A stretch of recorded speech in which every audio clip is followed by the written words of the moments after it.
Good morning, humanity. It is April 25th, 2022, and it's our favorite time of the week because it's Mondays with Bev and Paul and Eileen. Eileen.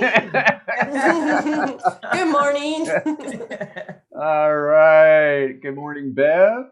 Good morning, Paul. Good morning, Eileen. Good morning, everybody.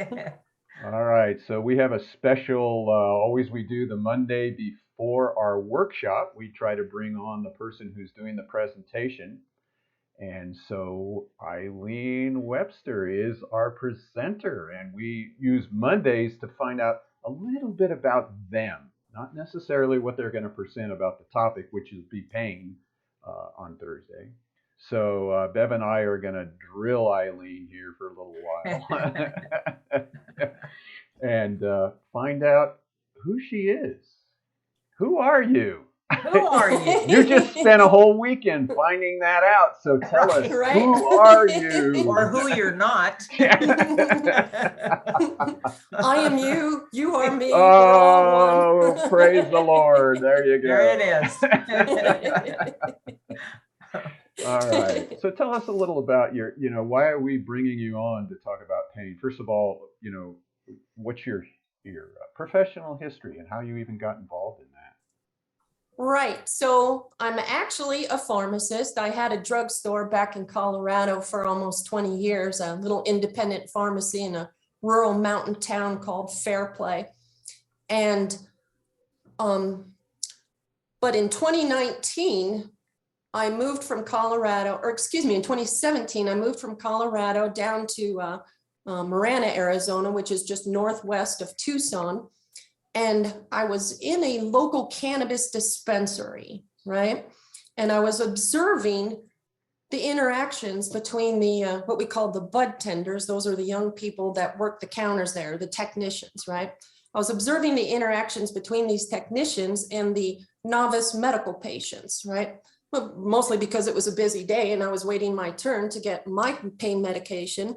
And I was just watching these and it was interesting that what I was seeing like little to no information being handed out to these patients. They'd ask them, would you like a packet? And they're a packet of what? I don't know, no, whatever, they didn't even know what they were being asked. So there was little information being given to them about what this medicine is, how to properly use it, what kind of drug interactions there are, therapeutic interactions, side effects, all this crazy stuff, right? Or, oh God, am I going to get a bad trip from this or something? And so there's nothing available to these people in these dispensaries. But what they do have is there's a picture on the wall of the medical director. And they always look real sharp, nice smile, and there's their name and that they're the medical director. And they're supposed to be available somehow for the patients to ask questions, but they're not on site. They have another business, right? They're seeing patients otherwise in their regular business. And there's no phone number right there for you to dial them up and call and say, hey, I've got Parkinson's and I'm on these 4 medications. And I was told, because I can't sleep, to try cannabis and I don't know what to do. What should I do? Right. And so there's nothing available to these people. And these bud tenders, God bless them for at least being there. They're great technicians as far as when it comes to what products are available in that dispensary. Does it come in cherry flavor and grape flavor? Is it a 2-for-1 special today? Or if I wait till next week, or this company doesn't have a good reputation, their products usually break, or, so they're great. They're great technicians, just like in a pharmacy. My technicians were awesome. I couldn't operate without them, right? They were my hands as far as getting all this extra work done. But they needed the pharmacist brain in the drugstore to be able to answer those questions, right? What people were used to doing, when you'd see a commercial, the person's dancing through the field with this new medication, go ask your doctor or pharmacist about it. So I had to be available, right? And that's what your pharmacist is used to doing. And so really, who do you know out there in the world that knows more about these biochemical processes in the body, right? About the drugs and the receptors and interactions and duplications and all of this kind of stuff, who is readily available, and that's your pharmacist, right? So I believe there should be a pharmacist in every medical cannabis dispensary. Medical, okay, recreational, that's a whole nother game. That's not what we're talking about. This is medical cannabis. And the reason for this too is this is a serious medication when you're using it medically, right? Because cannabis is actually, the effects of it can be biphasic.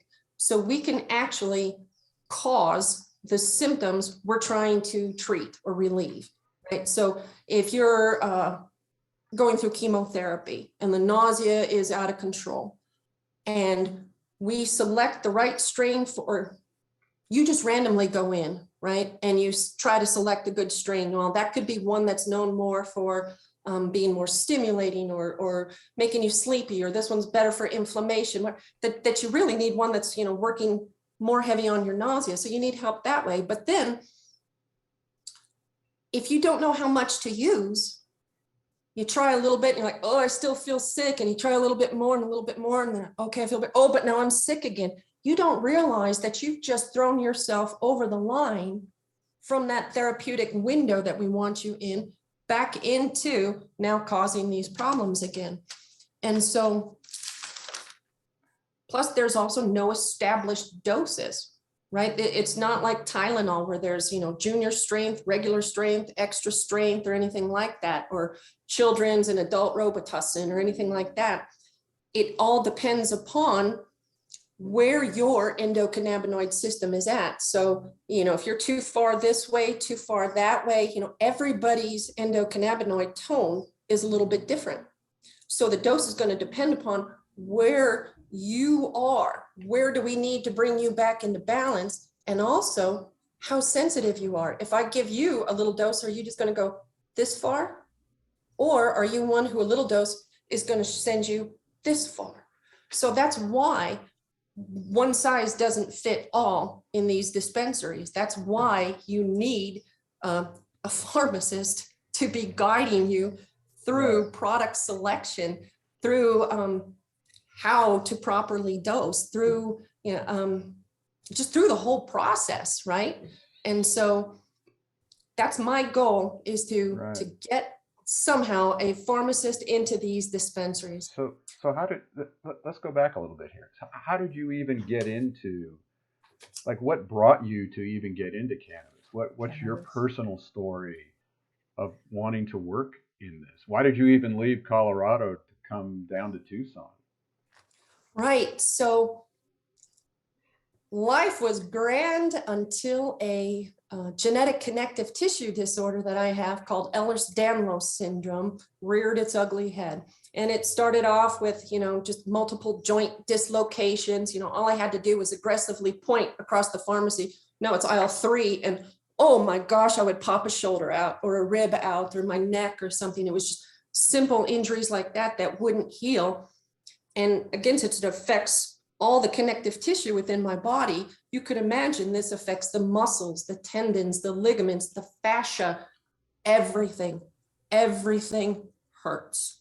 So that's one of the most common symptoms, of course, with Ehlers-Danlos syndrome, is the chronic, unrelenting, or just, there's no relief, it seems like, to this pain.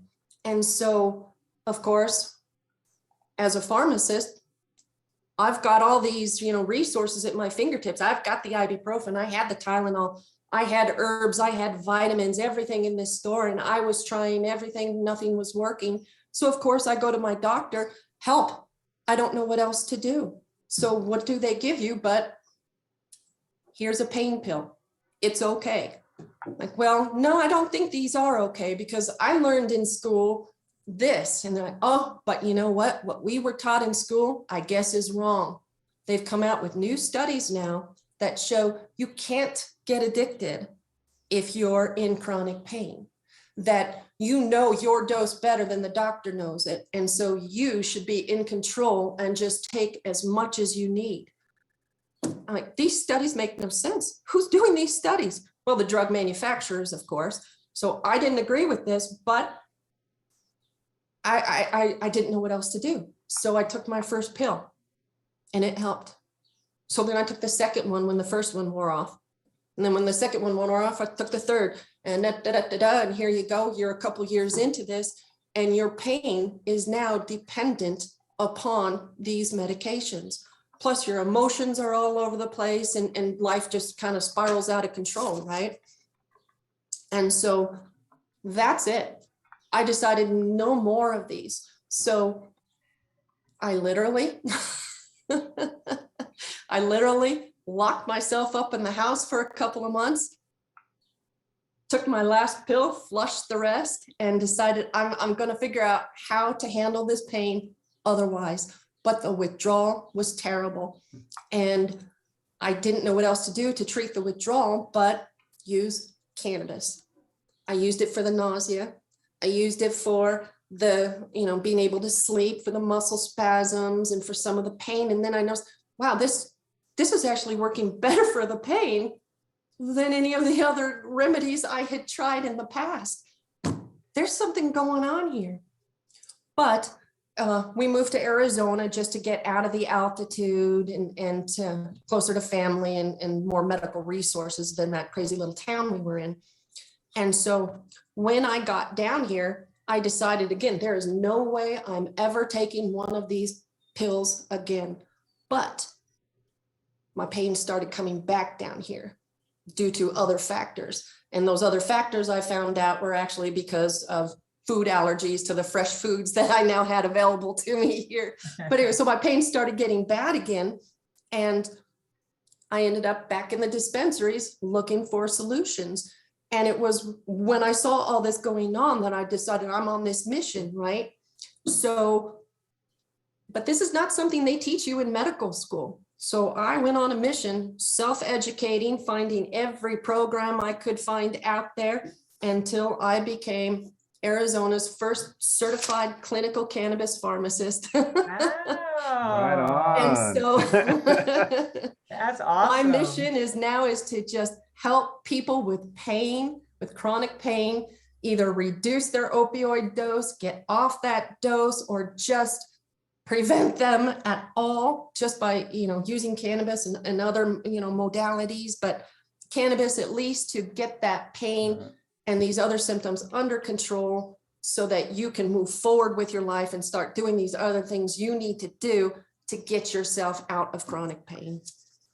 Wow, that makes so much sense. What you were saying about that, the partnership between, because this whole medical cannabis, CBD, this is a new area for everyone. And it's starting to become, more prominent, and states are adopting it and everything. So it makes sense that, you don't want to just go out there and arbitrarily just start experimenting with stuff. So it makes sense that you have a group of people like you who have some knowledge that can integrate into this new, really medical, healing type of community that's popping up everywhere. So that's just awesome, Eileen. Congratulations. I did not know that we had someone so amazing in our foundation.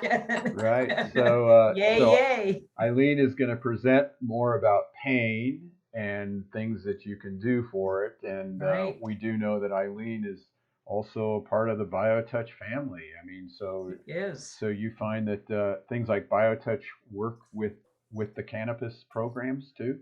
Oh my gosh, I think I've stumbled upon one of the best things you can do to combine with cannabis for pain as BioTouch. I'm sorry, but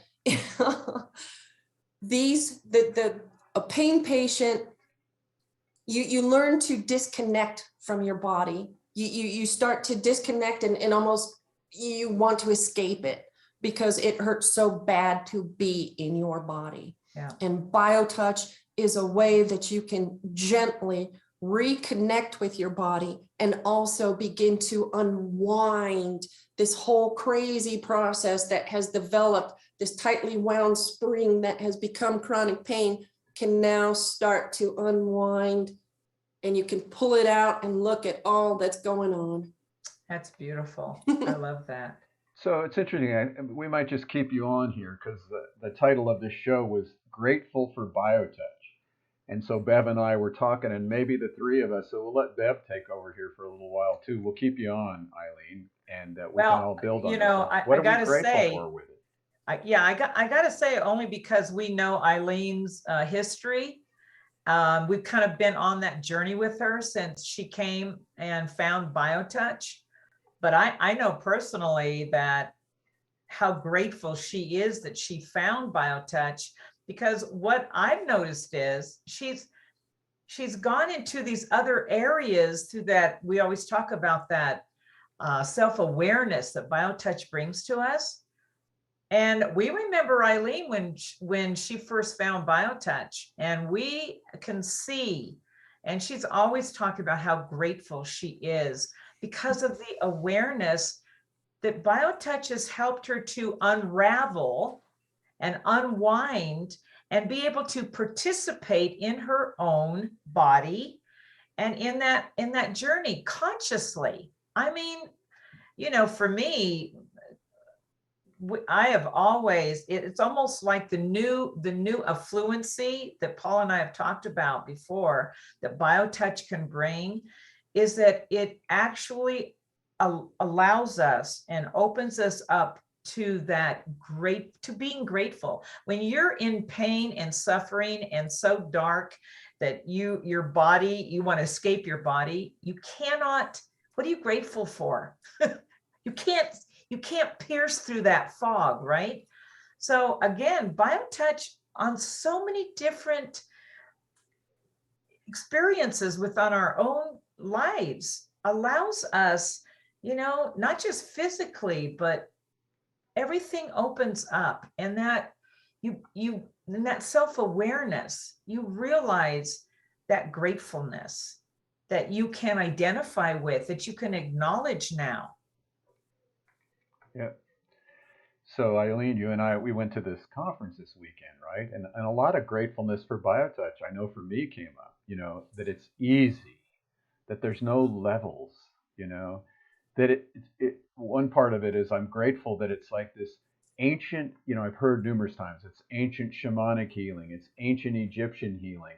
Well, it's an ancient healing technique that is being reawakened in humanity today.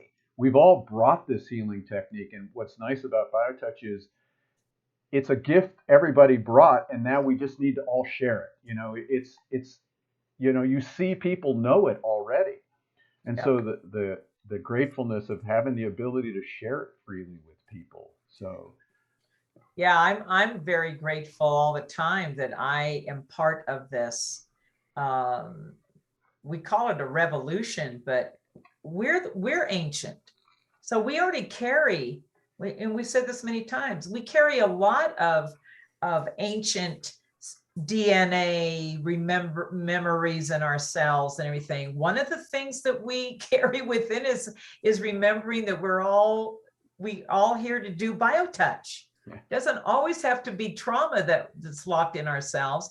We also are given an amazing gift that's already locked in ourselves to help us go to this next evolutionary step, this awareness that we call consciousness. So how about you, Eileen? What's grateful to you about BioTouch? You know, when you are in pain, be it, you know, acute, but especially chronic pain, there becomes little that you are grateful for, because everything hurts. Your clothing hurts. Even the one place where you're supposed to be safe and comfortable in your own bed, your bed hurts. Yeah. Sleeping hurts. So instead of becoming grateful, you become fearful.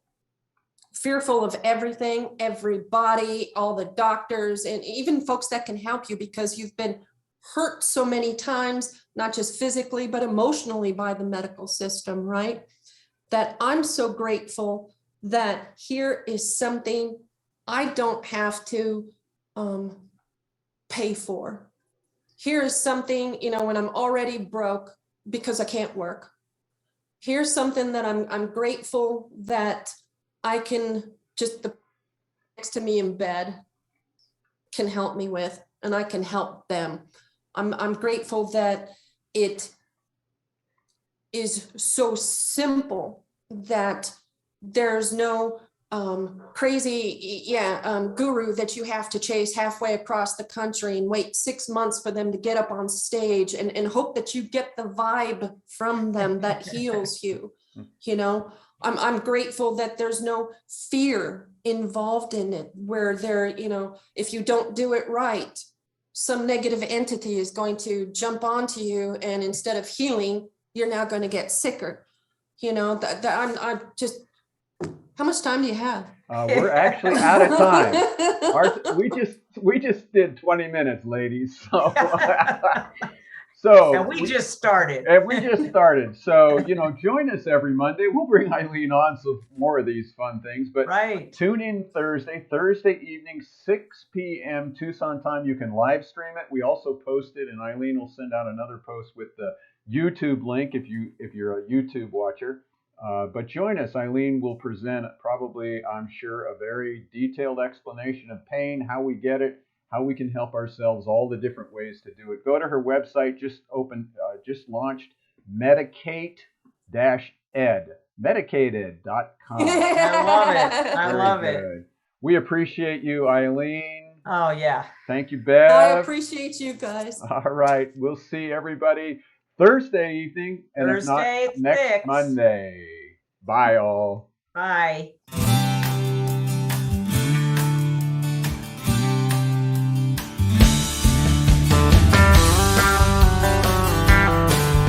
If pain has got you down and you live in town, take a trip down to Pima Street. The people down there are people who care. They will get you back on your feet. Put love into action. Put love into action. If you ever want to have any real satisfaction, choose love while you still can. Don't even try to understand the healing grace in your own hands. Put love into action.